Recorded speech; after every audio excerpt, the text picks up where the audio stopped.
구약성경 1297페이지 미가 7장 7절에서 8절 우리 모든 성도님들과 제가 한 목소리로 두 절을 함께 합독하겠습니다. 오직 나는 여호와를 우러러보며 나를 구원하시는 하나님을 바라보나니 나의 하나님이 나에게 귀를 기울이시리로다. 나의 대적이여 나로 말미암아 기뻐하지 말지어다. 나는 엎드러질지라도 일어날 것이요 어두운데 앉을지라도 여호와께서 나의 빛이 되실 것임이로다. 아멘. 오늘 본문을 가지고 25년도 마지막 주일 예배 넘어져도 다시 일어날 수 있는 이유라는 제목으로 말씀을 함께 나누도록 하겠습니다. 올 한 해 25년도 마지막 주일 이제 말씀을 함께 나눕니다. 25년 항상 그렇지만 이렇게 마지막 때가 다가오면 여러 가지 생각이 있죠. 한 해를 시작하면서 마음은 많은 기대 또 소망을 품고 시작을 했을 겁니다. 올해는 반드시 다이어트를 해야지, 올해는 소원했던 것들을 반드시 이루어야지, 사업을 얼만큼 일궈야지, 올해만큼 우리 자녀가 이렇게 건강하고 이렇게 클 수 있도록 도와줘야지, 또 말씀도 열심히 읽어야지, 뭔가 새로운 일을 이루어야지, 그런 많은 소원과 기대로 아마 시작을 했을 것입니다. 그런데 바다를 항해하다 보면 배가 원하는 방향으로 바람이 불어주지 않는 것처럼, 때로는 예상치 못한 풍랑을 만나는 것처럼 한 해의 마지막 주일을 보내는 이 자리가 때로는 아쉬움과 또 서러움으로 있는 분들도 있을 것입니다. 그러나 여러분, 성장과 변화는 순식간에 일어나지 않습니다. 아주 조금씩, 느리더라도 아주 조금씩 변화가 이루어져 가는 것입니다. 그리고 그 모든 시간들이 우리를 가장 귀하고 아름답게 빚어가시는 하나님의 약속된 시간들이라는 것을 꼭 기억하시기를 주의 이름으로 축복합니다. 그런 의미에서 성도들은 대나무와 같은 신앙을 가져야 됩니다. 모소대나무라고 여러분 아십니까? 모소대나무, 중국 동쪽에서 자라는 희귀한 대나무입니다. 이 대나무는 처음에 씨를 뿌리고 물을 이렇게 주면은 잘 자라지를 않습니다.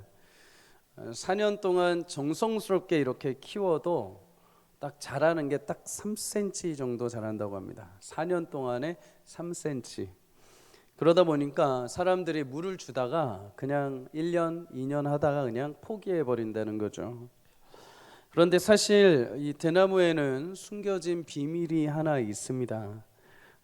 땅 위에서 보면은 자라는 것이 하나도 없는 것 같지만 사실은 땅 아래로 깊이 뿌리를 내리고 있는 시간이죠. 대나무는 알다시피 자라게 되면 높이 자라게 됩니다. 아주 높이 자랍니다. 높이 자랐을 때 높은 바람이 불 때, 높은 곳에 바람이 불 때 휘청거리게 되죠.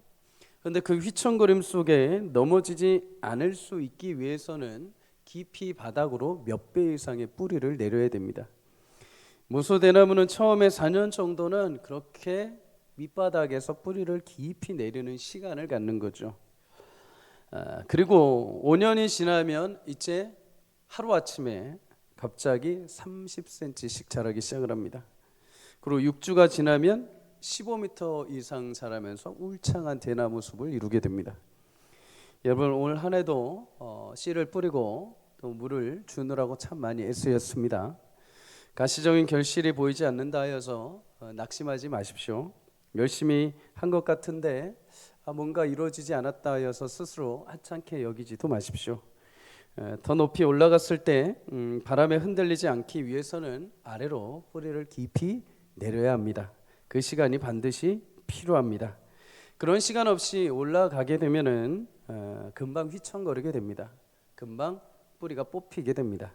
그러나 더 많은 시간을 들이고 깊이 뿌리를 내리면 내릴수록 훗날 높이 올라갔을 때 흔들리지 않고 바람이 불었을 때 금방 다시 원위치로 돌아오게 됩니다. 하박국 2장 3절은 우리에게 이렇게 말씀합니다. 함께 읽습니다. 시작. 이 묵시는 정한 때가 있나니 그 종말이 속히 이르겠고 결코 거짓되지 아니하리라. 비록 더딜지라도 기다리라. 지체되지 않고 반드시 응하리라. 아멘. 하나님의 약속의 말씀은 반드시 응하는 줄 믿습니다. 그리고 그 약속의 말씀을 붙들고 사는 성도들의 인생에 하나님은 귀한 은혜의 결실, 가장 합당한 하나님의 역사를 이루어 내실 줄 믿습니다. 올 한 해 열심히 뿌리 내린 만큼 더욱 튼튼하게 하나님 앞에 자라가고 성장할 날을 기대하며 또 올 한 해를 잘 마무리하고 내년을 새롭게 시작하는 우리 모두가 되기를 주의 이름으로 축복합니다. 오늘 우리는 미가 마지막 말씀을 나눕니다. 미가 선지자, 북이스라엘과 남유다가 죄로 인해 무너지는 암울한 시대에 사역했던 선지자입니다. 북이스라엘은 이제 아수르에 패망하게 되고 남유다도 점점 쇠락해 가고 있던 시기였습니다. 더 안타까운 것은 이스라엘 전역을 둘러봐도 아무런 소망이 보이지 않는 것입니다. 그래서 7장 1절에 보면 미가가 탄식으로 입술을 엽니다. 7장 1절에 이렇게 말합니다. 재앙이로다 나여 나는 여름 과일을 딴 후와 포도를 거둔 후 같아서 먹을 포도송이가 없으며 내 마음에 사모하는 처음 익은 무화과가 없도다. 재앙이로다, 이 말은 슬프다, 괴롭다라는 표현입니다. 깊은 한숨과 한탄으로 그의 고백을 시작을 합니다. 그 이유가 무엇이냐? 이스라엘을 둘러보니 포도나무에 포도송이도 없고 처음 익은 무화과가 없다라는 거죠. 여러분, 포도나무를 보신 분들은 다 아실 겁니다. 포도나무는 볼품이 없습니다. 그렇죠? 포도나무 가지는 혼자서 자라기도 쉽지 않습니다. 그래서 농부들은 중간에 막대기를 이렇게 대줘야 되죠. 그래야 줄기가 막대기를 타고 올라가는 법입니다. 그런데 이런 포도나무가 화려하게 보일 때가 있습니다. 그게 언제냐? 포도송이가 맺힐 때. 포도송이가 맺히면 포도나무가 굉장히 이쁘게 보입니다. 그런데 포도송이가 없는 가지만 있다면 굉장히 허전하겠죠. 또한 처음 익은 무화과가 없다, 이렇게 말합니다. 이스라엘 지역에서 겨울을 지나고 가장 먼저 열매를 맺는 나무는 무화과입니다. 겨울 내내 과실이 없어서 아무것도 먹지 못하던 이스라엘 백성들이 봄이 오고 가장 먼저 수확을 하게 되는 게 무화과 열매입니다. 봄이 지나서 처음으로 먹는 그 열매의 그 맛이 얼마나 꿀과 같고 단맛이 나겠습니까? 그런데 그런 기대했던 처음 익은 무화과도 보이지가 않는다.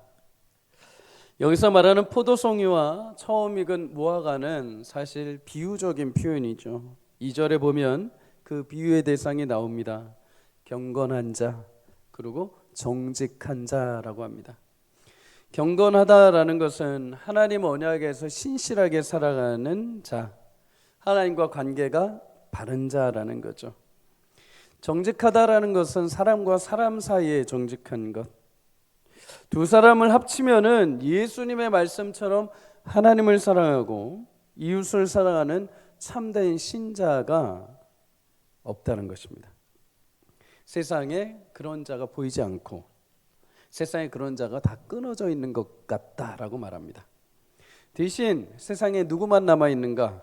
3절에 보면 지도자, 재판관들이 있는데 이들은 모두 자기 욕심을 따라서 행하는 자들, 서로 뇌물을 주고받으며 의기투합하고 개인의 영달과 욕심을 위해서라면 얼마든지 불의와 손잡는 자들, 의로움과 바름과 상식과 정의는 더 이상 찾아볼 수 없는 현실이 당시의 이스라엘의 현실이었다는 것입니다. 그런데 이 중에 가장 가슴 아픈 현실이 하나 있죠.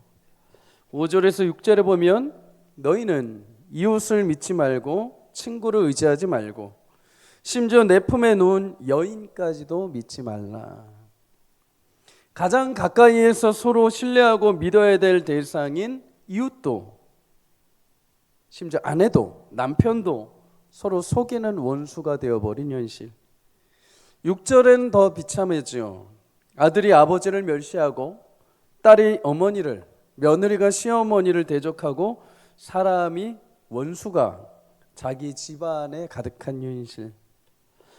최후 사랑의 보루가 되어야 될 이웃과 가족 공동체마저 무너진 상황이 하나님을 떠난 이스라엘 백성들의 현실이었다는 것입니다.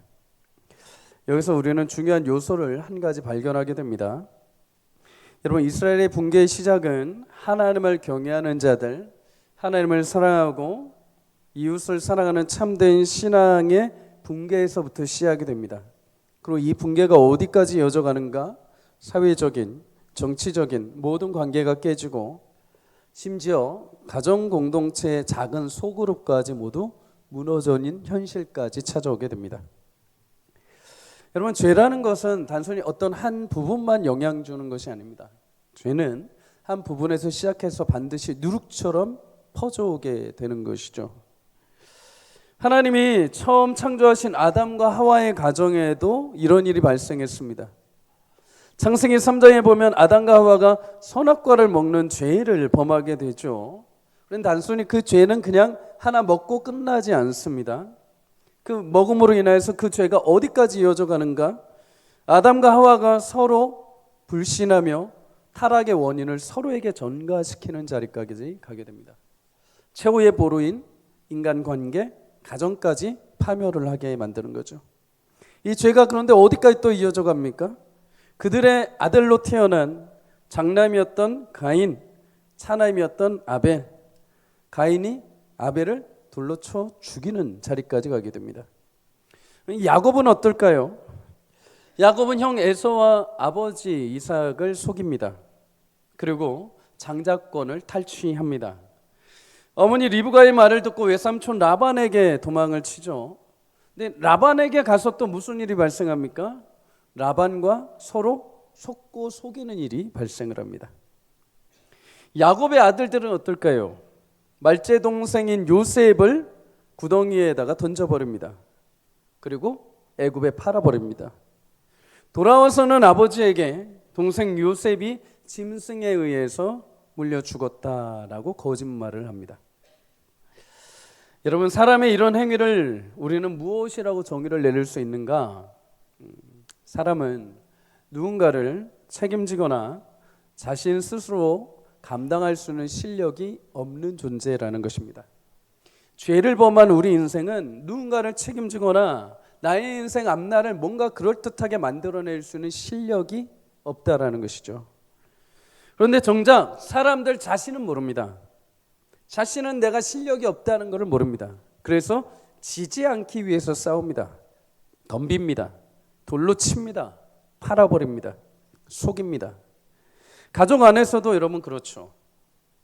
종종 금쪽 같은 내 자식 맞나요? 금쪽 같은 내 새끼인가요? 아무튼 금쪽 같은 내 자식을 볼 때가 있는데, 이 어린 아이들을 이렇게 자세히 보면은 물론 여러 가지 가정 안에 형편이 있겠죠.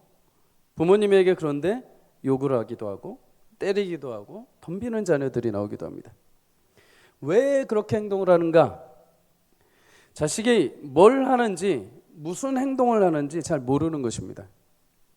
자식으로서 지켜야 될 도리, 감당해야 될 실력이 안 되니 할 수 있는 것이 안타깝지만 몸으로 표현하는 것이고 입술로 던지는 것이고 소리를 지르는 것이죠.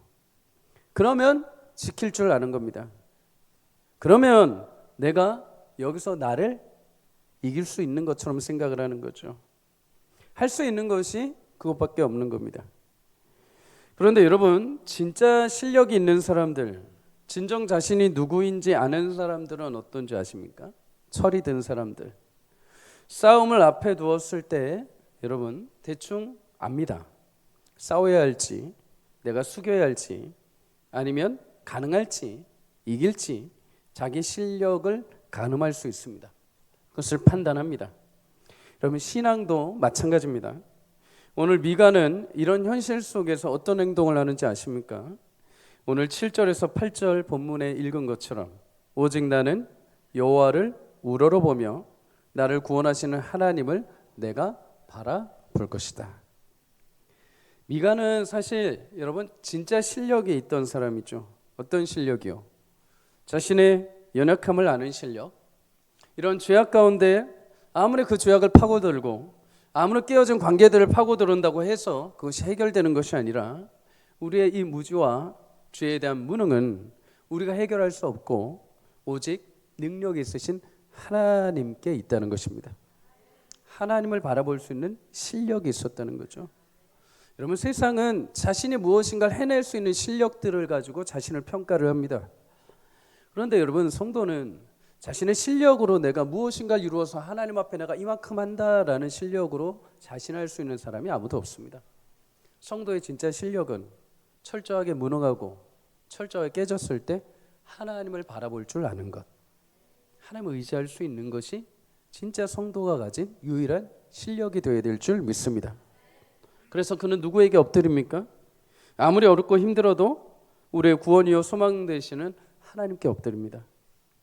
우러러본다. 원어적 의미로 파수꾼이 망루에 서서 구원군이 올 방향을 향해서 시선을 고정합니다. 파수꾼이 올라와서 다른 데 보면 안 되죠. 파수꾼이 올라와서 다른 곳을 향해서 엄하게 시선을 두면 안 됩니다. 항상 구원자가 어디 오는지, 구원자가 온다면 나팔을 불어서 성 안에 있는 사람들에게 바로 알려줘야 되는. 다시 오늘 미가는 내가 이 현실 가운데 어두운 현실이 가득하고 보면 볼수록 한탄만 나오고 보면 볼수록 가슴이 무너지는 현실 속에 있지만 나는 혼자 하나님께 세우신 망루 앞에 서서 하나님이 내게 허락하신 기도의 자리에 서서 내 하나님이 내게 응답하실 때까지 나는 시선을 고정하고 주님만 바라보겠다.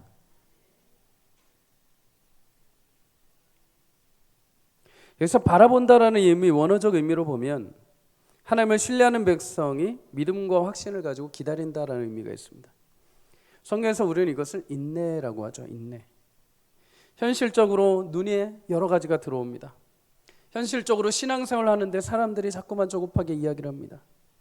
현실 가운데 신앙생활을 하는데 자꾸만 믿음을 지키려고 하는데 주변에서 수많은 소리들이 우리 가운데 들려옵니다. 다 조급한 얘기들이죠.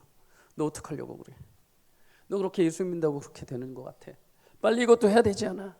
항상 자꾸만 바쁨과 항상 자꾸만 무엇인가로 우리를 겁박해 오죠. 그러나 사랑하는 성도님들, 하나님을 바라볼 때 하나님을 바라보는 것은 거기에 반드시 시간이 들어가야 될 줄 믿습니다. 인내의 시간들, 기다려야 되는 시간들, 나의 때가 아니라 하나님의 응답하시는 때가 있음을 믿고 기다리는 것. 그럼 그게 진짜 실력을 가진 성도의 삶인 줄 믿습니다.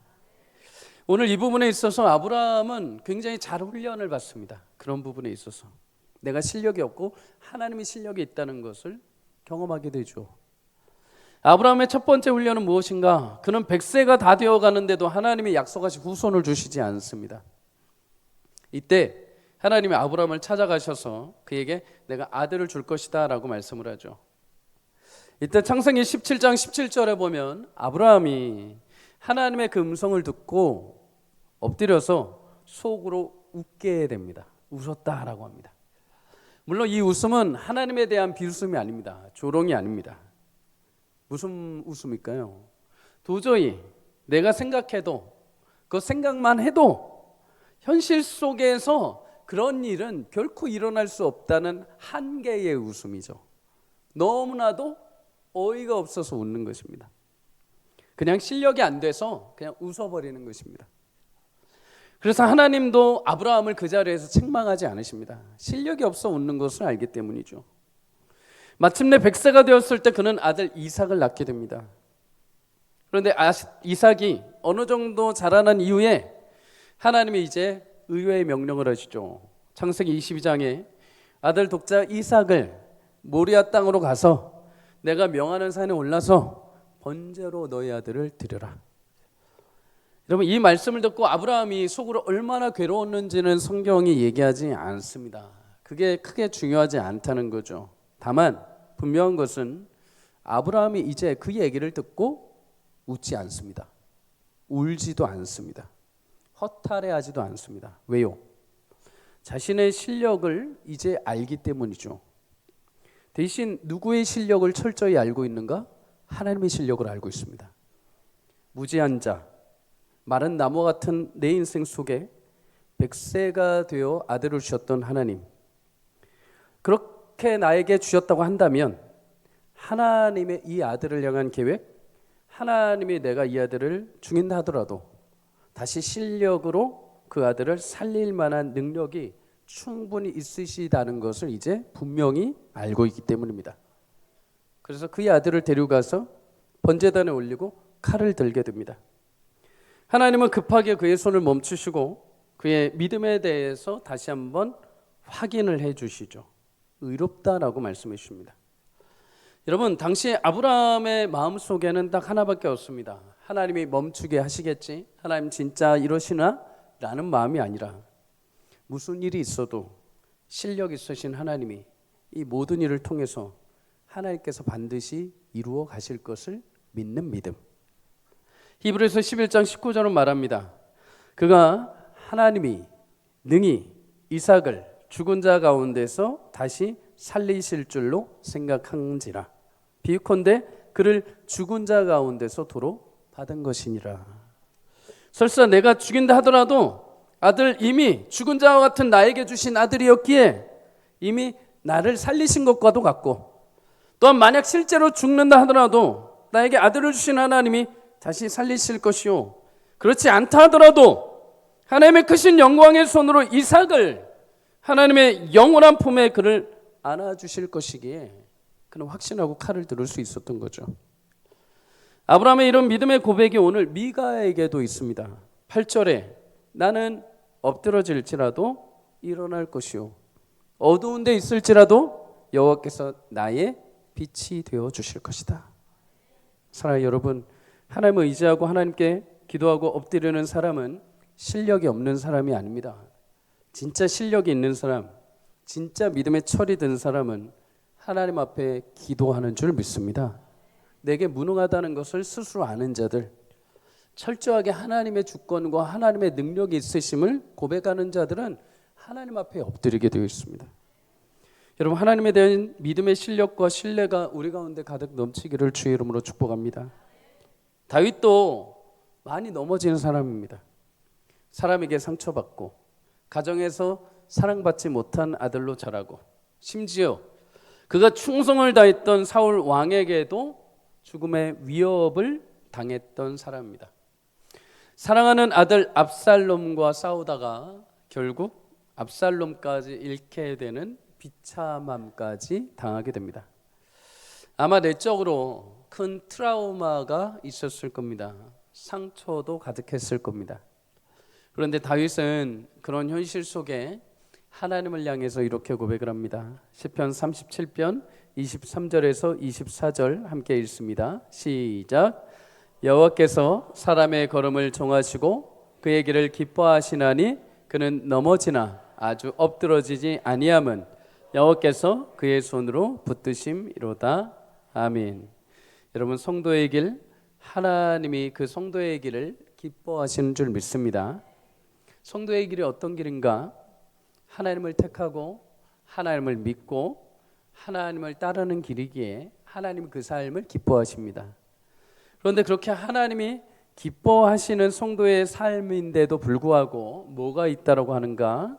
넘어진다라고 합니다. 넘어진다.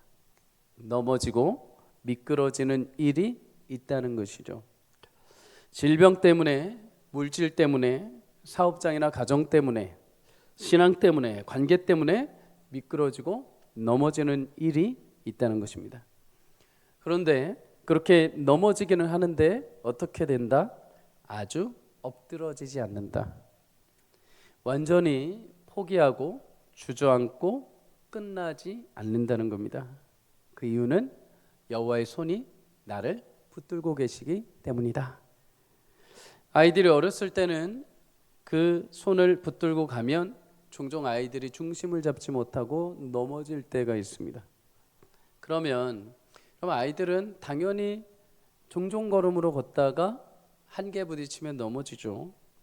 그때 그러면 여러분, 손을 잡고 있던 아빠들은 보통 어떻게 합니까? 아이를 붕 잡아 올립니다. 붕 끌어올리죠. 아이의 팔을 잡아서 끌어올립니다. 그리고 아이의 무릎이 땅에 닿기 전에 들어 올립니다. 넘어지기는 하죠. 그런데 아주 엎드러지지 않습니다. 왜요? 실력 있는 아빠가, 힘 있는 아빠가 손을 붙잡고 있기 때문입니다. 시편 34편 19절은 말합니다. 의인은 고난이 많으나 여호와께서 그의 모든 고난에서 건지시는도다. 아멘. 의인은 이 세상에 살고 있지만 하나님의 택하심을 받은 구원받은 성도를 말합니다. 그런 인생에 여러 고난이 많다라고 합니다. 그러나 능력 있으신 하나님, 크신 하나님이 그의 손을 붙드셔서 그 모든 고난에서 건지시는 은혜를 주실 줄 믿습니다.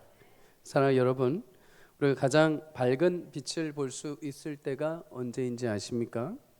대낮에는 빛의 기쁨과 빛에 대한 고마움을 느낄 수가 없습니다. 그러나 어두운 현실에 가게 되면 작은 빛 하나가 얼마나 그렇게 고마운지요. 작은 도움의 손길 하나가 얼마나 그렇게 귀한지요. 작은 그 위로의 말 한마디가 얼마나 크게 다가오는지요. 어둠에 있을 때는 알게 됩니다. 빛의 귀한 아름다움과 영광스러움을요. 감옥에 간 요셉, 풀무불 속에 들어간 다니엘, 자신을 죽이려는 아합과의 대결 앞에 섰던 엘리야, 모두 홀로 어둠 속에 현실 가운데 갇혀 있었습니다. 그러나 그들이 그 어둠 속에서도 빛을 볼 수 있었던 이유, 그러나 그들이 그 안에서도 끝까지 무릎으로 승리할 수 있었던 이유, 하나님은 선하시다. 하나님은 의로우시다. 하나님은 변함이 없으시다. 하나님은 영원하시다. 그 믿음이 그들을 그 자리에서 낙심의 자리로, 포기의 자리로, 자빠짐의 자리가 아니라 무릎의 자리로 하나님을 바라보고 하나님께 의를 구하는 믿음의 자리로 세워준 줄 믿습니다. 한 해 동안 열심히 수고하고 달려오신 우리 성도님들을 축복합니다. 그렇게 수고했지만 여전히 내 앞에 남아있는 여러 험난한 일들로 마음이 상하기도 하고 관계가 여전히 깨어져 있고 암담한 현실과 마주한 사람들이 있습니다. 열매가 보이지 않고 오히려 미끄러지고 실수하는 것 같아 자책감에 들기도 하죠.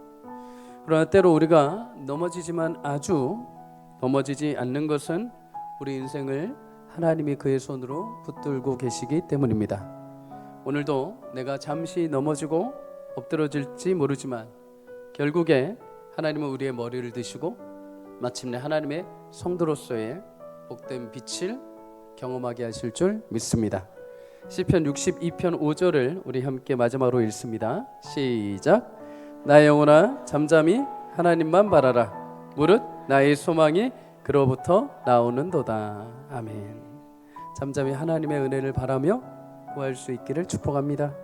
우리의 모든 소망이 오직 능력 있으신 하나님께 있음을 믿습니다. 우리가 넘어지지 않는 이유는 내게 힘이 있어서, 내게 어떤 실력이 있어서가 아니라 능력 있으신 하나님, 나를 위해서 죽기까지 사랑하시어 이 땅에 독생자 예수 그리스도까지 보내주신 그 하나님의 손이 나를 붙들고 계시기 때문인 줄 믿습니다. 여러분의 눈물이 하나님은 기적이 되게 하실 것이고 한숨이 영광이 되게 하실 것이고 넘어진 것이 여러분의 열매가 되게 하실 줄 믿습니다. 하나님을 기대하면서 삶 속에서 당당하게 살아가시기를 축복합니다. 미가 이 고백을 보면서 사실 한 가지 느낀 점이 있습니다. 나는 어두운 현실 속에 다 끝났다라고 하는 현실 속에 과연 나는 내가 그래도 하나님을 바라보겠다라는 이 담대함이 나올 수 있는가? 이런 배짱이 있는가? 사랑하는 성도님들, 배짱을 가지시기를 축복합니다. 배짱은 세상과 싸움할 때가 아닙니다. 하나님 앞에 설 때 내가 수없이 무너지고 깨어지는 현실에 있을지라도 하나님 나를 위해서 그의 아들까지 보내주셨는데 내가 이 현실 가운데 하나님 바라볼 때 하나님이 일하시지 않겠는가? 나를 위해서 자신의 아들까지 죽이셨는데 내가 하나님 앞에 부르짖을 때 하나님 응답하시지 않겠는가? 성도의 그 믿음의 배짱이 오늘도 우리를 하나님의 능력의 손에 붙들리게 하셔서 새롭게 하시는 축복을 주실 것입니다. 이 땅을 주님의 성도로 담대하게 살아 신령 많으신 하나님의 손으로 붙잡으시고 인도하시는 놀라운 축복이 여러분 올 연말에 그리고 내년 한 해 시작하는 여러분의 삶에 가득하시기를 주의 이름으로 간절히 축복합니다.